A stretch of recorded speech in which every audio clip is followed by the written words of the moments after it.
छत्रपति संभाजीनगर जिले में औरंगजेब की कब्र को लेकर विवाद और तनाव एक बार फिर उभर आया है। विश्व हिंदू परिषद और बजरंग दल के कार्यकर्ताओं ने आज इस कब्र को गिराने की मांग को लेकर जिले भर में विरोध प्रदर्शन किए। विश्व हिंदू परिषद और बजरंग दल ने औरंगजेब की कब्र हटाने की मांग को लेकर जिले भर में प्रदर्शन किए।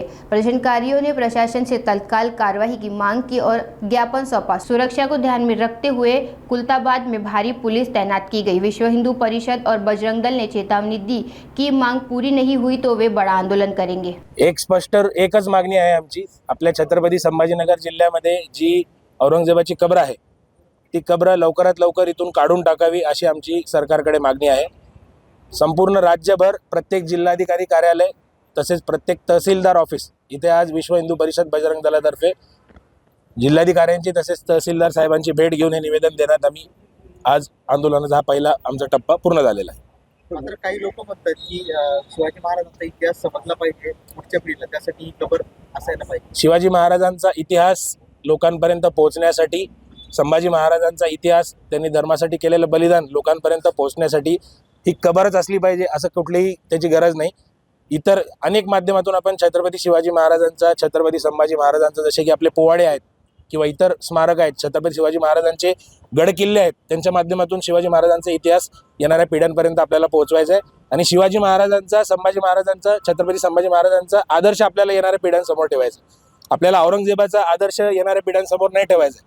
ज्यांनी आपल्या बापाला मारलं, ज्यांनी आपल्या भावाला मारलं, ज्यांनी आपल्या मुलांना मारलं, ज्यांनी मंदिरं तोडली, त्यांचा आदर्श किंवा त्याचा इतिहास आपल्याला लोकांसमोर नाही न्यायचा आहे। ज्या छत्रपती शिवाजी महाराजांचा विचार करण्याची पद्धत अशी होती की माझ्या राज्यातील शेतकऱ्याच्या भाजीच्या देठाला सुद्धा धक्का लागला नाही पाहिजे किंवा परस्त्री ही माते समान असते अशी ज्यांची शिकवण होती, त्या छत्रपती शिवाजी महाराजांचा इतिहास आपल्याला समोर घेऊन जायचा आणि तोच आदर्श समोर ठेवायचा आहे। औरंगजेबाचा आदर्श नाही ठेवायचा, त्यामुळे औरंगजेबाचे कुठलंही चिन्ह आपल्याला नाही ठेवायचं। विरोधक असं का बोलतात की इतिहास समजला पाहिजे यासाठी? आमची भूमिका आम्ही मांडण्याचा प्रयत्न केलेला आहे। आमचं आंदोलन आम्ही या प्रकारे पुढे घेऊन जाणार आहोत।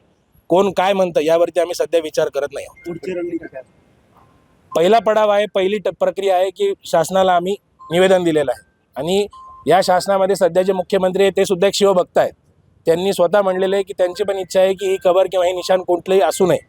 तर आमचा सरकारवरती पूर्णपणे विश्वास आहे की सरकार यामध्ये कारवाई करेल, कायदेशीर कारवाई करेल, एन्शियन मॉन्युमेंट ॲक्टमध्ये बदल करेल आणि ह्या ही जी कबर आहे ही इथून काढून टाकेल। जरी कबर त्यांनी नाही काढली तर पुढची प्रक्रिया जी आहे येणाऱ्या काळामध्ये अजून आंदोलन आम्ही तीव्र करू आणि गरज पडल्यास कारसेवा करण्याची गरज पडली तर त्यासाठी पण समस्त शिवभक्त आणि सगळे बजरंग दलाचे कार्यकर्ते, बजरंगी बंधू तयार आहेत। राजेसिंग या सगळ्या दिरंगाई होता या वेळ का लागतो? कोण म्हणले? राजेसिंग म्हणले ते की बरोबर आहे, लवकरात लवकर हे व्हायला पाहिजे। आतापर्यंत का उशीर झाला या कारणांमध्ये न जाता इथून पुढे लवकर कसं होईल यासाठी आपण सगळ्यांनी मिळून प्रयत्न केला पाहिजे। छत्रपती शिवाजी महाराजांनी गनिमी कावा हे दाखला, तुम्ही कालच्या पत्रात इशारा सुद्धा दिलाय की आम्ही करू। नाही, गनिमी कावा हा एक युद्ध प्रकार होता, हे कुठलं युद्ध नाही आहे। ही जी आहे ही आमची मागणी आहे आणि हे सरकार जे आहे हे शिवभक्तांचं सरकार आहे। आम्हाला पक्का विश्वास आहे की सरकार यावरती कारवाई करेल। आपल्याला माहिती आहे की प्रतापगडाच्या पायथ्याशी अफजल खानाच्या ज्या कबरीचं जे महिमा मंडन उदात्तीकरण चालू होतं, या सरकारनेच ती कबर किंवा त्याचं जे महिमा मंडन होतं ते काढून टाकलं। विशाळगडावरती छत्रपती शिवाजी महाराजांनी च्या विशाळगडावरती जे काही अतिक्रमण होते अनधिकृत ते काढून टाकले। त्याच प्रकारे कायदेशीर स्वरूपाने हे सरकार हे कारवाई करेल अशी आम्हाला पक्का विश्वास आहे। नाही केली तर इतर पुढचं तीव्र आंदोलन करण्यासाठी आम्ही सगळ्यात तयार आहोत, आम्ही ऑलरेडी सांगितलेलंच आहे। सध्या रमजानचा महिना चालू आहे, रमजान ईद हो. दिवसावर ठेवली आहे। हो. मुस्लिम बांधवांच्या अशा भावना आहेत की याला तुम्ही नंतरही केलं असतं तर काही हरकत नाही। आज छत्रपती शिवाजी महाराजांची तुम्ही आज मिठीचा कडा टाकण्याचा प्रयत्न करतात। बरोबर आहे, रमजानचा पवित्र महिना सुरू आहे। रमजानच्या पवित्र महिन्यानिमित्त मुस्लिम बांधवांना आम्ही शुभेच्छाच देतो। पण आज जे आहे हे आंदोलन आज करण्यामागचं कारण असं आहे की आज तिथीनुसार छत्रपती शिवाजी महाराजांची जयंती आहे आणि हे आंदोलन मुस्लिम समाजाविरोधात नाहीच आहे। हे मुळात आपण सगळ्यांनी समजून घेतलं पाहिजे। फक्त आणि फक्त एक स्पष्ट मागणी आहे की औरंगजेबाची जी कब्र आहे ती कब्र तिथून हटवली पाहिजे। ह्याच्यात मुस्लिम समाजाविरोधात किंवा कुठल्याही इतर समाजाविरोधात आंदोलन करायचा प्रश्नच आहे। सरळ कबरीच्या विरोधात आहात, मुसलमानांच्या नाही, बिलकुल नाही। मुस्लिमांच्या विरोधात यायचा काही संबंधच नाही। काय संबंध? हा फक्त विरोध जो आहे त्या कबरीला आहे, त्या कबरीच्या उदात्तीकरणाला आहे, त्या कबरीचं जे महिमा मंडन चालू आहे।